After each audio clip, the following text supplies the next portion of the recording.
नमस्कार, मैं GRS news के लिए गिरीश शेखर। आज के इस ब्लॉग में मैं बात करूँगा लोकतंत्र के उस सर्वोच्च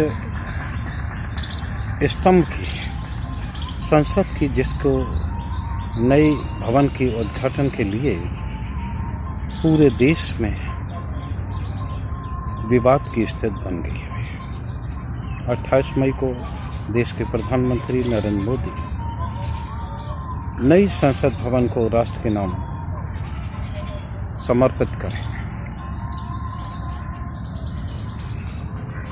प्रधानमंत्री के समर्पण को लेकर पूरे देश में विरोध की स्थिति है। खासकर विपक्षी दलों ने, जो 19 विपक्षी दल हैं, उन्होंने प्रधानमंत्री के इस आयोजन में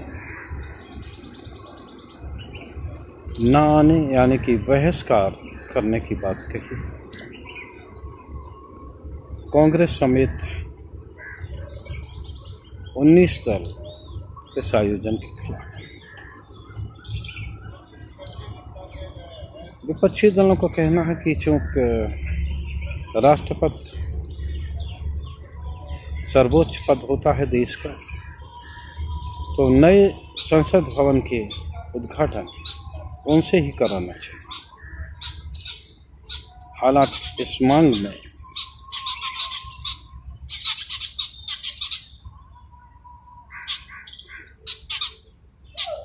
राष्ट्रपति से ज़्यादा सम्मान देने के अलावा अपनी राजनीति चमकाने ज़्यादा महत्व रखती है, ऐसा विपक्षी दलों के उसमें देखा जाए। क्योंकि विपक्षी दल ने जिस प्रकार, खासकर कांग्रेस ने, सबसे पहले राहुल गांधी ने इस विवाद की स्थिति को पैदा किया। उन्होंने ट्वीट कर राष्ट्रपति महोदया से ही नए संसद भवन का उद्घाटन करने की मांग की थी।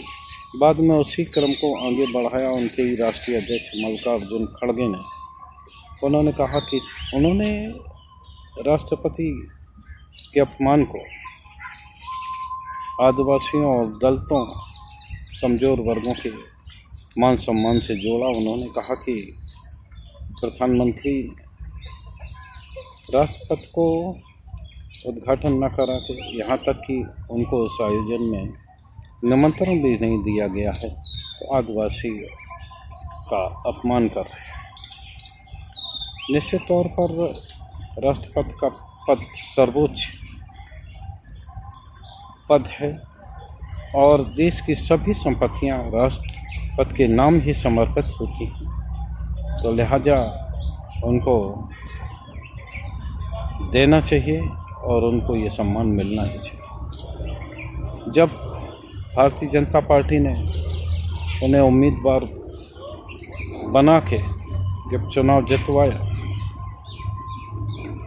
तो चुनाव जितवाने के बाद जिस तरह पूरे देश में आयोजन किया गया, इस बात का नैरेटिव सेट करने की बात कही गई कि पहली बार देश के सर्वोच्च पद पर एक आदिवासी की बेटी को ये सम्मान दिया गया। निश्चित तौर पर ये खुशी का क्षण होना ही चाहिए, लेकिन जिस प्रकार से देश के संसदीय इतिहास में इस बात को देखा गया कि राष्ट्रपति पहले भी बनते रहे हैं, कमज़ोर वर्गों के भी बने, दलित वर्ग से भी बने, लेकिन जिस प्रकार का इवेंट भारतीय जनता पार्टी ने पूरे देश में, यहाँ तक कि मंडल स्तर पर उन्हें कार्यक्रमों का आयोजन किया था, तो उससे इस प्रकार से महसूस हुआ कि निश्चित तौर पर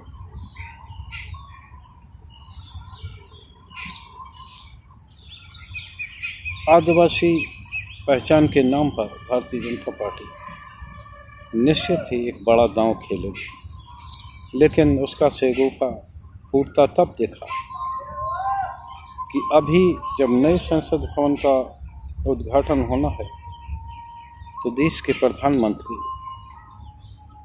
उन्हें उद्घाटन कराने की तो बात जाने दें, उन्हें कार्यक्रम में बुलाना भी उचित नहीं समझा। खैर, लोकतंत्र का ये मंदिर, असली लोकतंत्र तब होता है कि जब सदन में विपक्षी दलों को भी अपनी बात कहने का मौका मिले।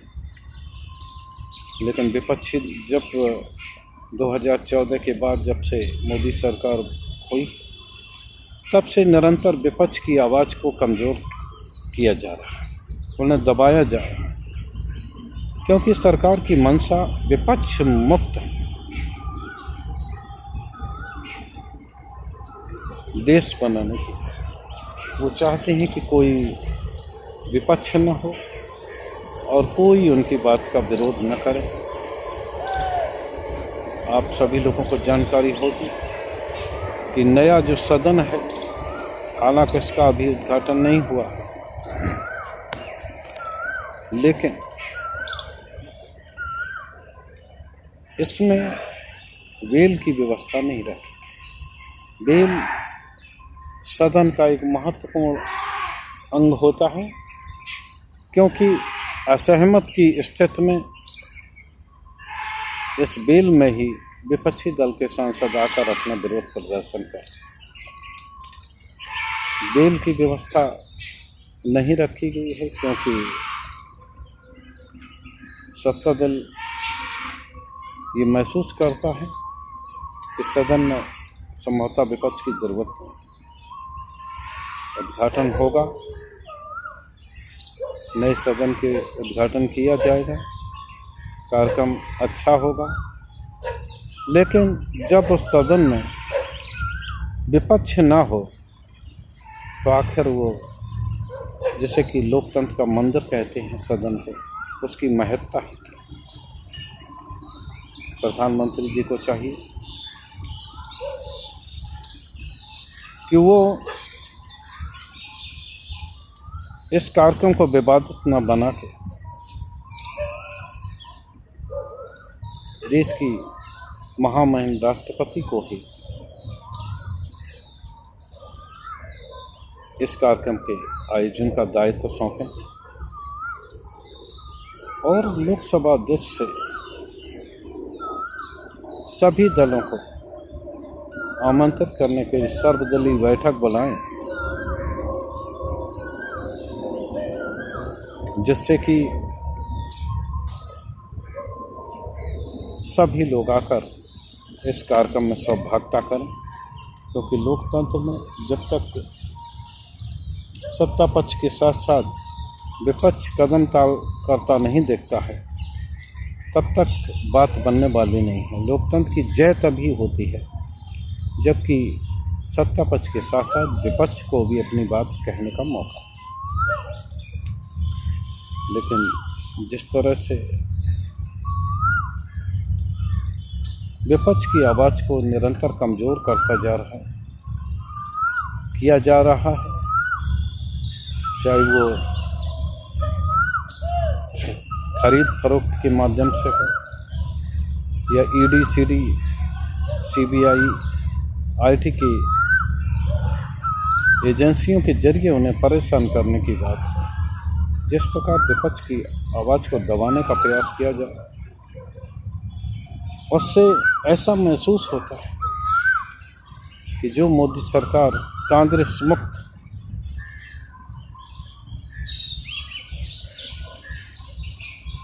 भारत की कल्पना करके चली थी, वो अब विपक्ष मुक्त भारत की ओर बढ़ रही है। जिस प्रकार सरकारी एजेंसियों के माध्यम से विपक्षी नेताओं की छवि को न सिर्फ खराब किया जा रहा बल्कि उन्हें ऐसा दागदार बनाया जा रहा, उन्हें आर्थिक रूप से इतना कमज़ोर किया जा रहा है जिससे कि वो भविष्य में कोई चुनाव नहीं। जिस प्रकार राहुल गांधी की सदस्यता गई और आनन फानन में उनका आवास भी छीना गया, उससे यही महसूस हुआ कि केंद्र की सरकार का उद्देश्य क्या है। सरकार चूंकि बहुमत में है, उनका ये दायित्व बनता है कि लोकतंत्र के इस मंदिर में विपक्ष की बात को भी पर्याप्त स्थान मिले। क्या प्रधानमंत्री मोदी बड़ा दर्द दिखाते हुए महामहिम को से उद्घाटन कराने को तैयार है,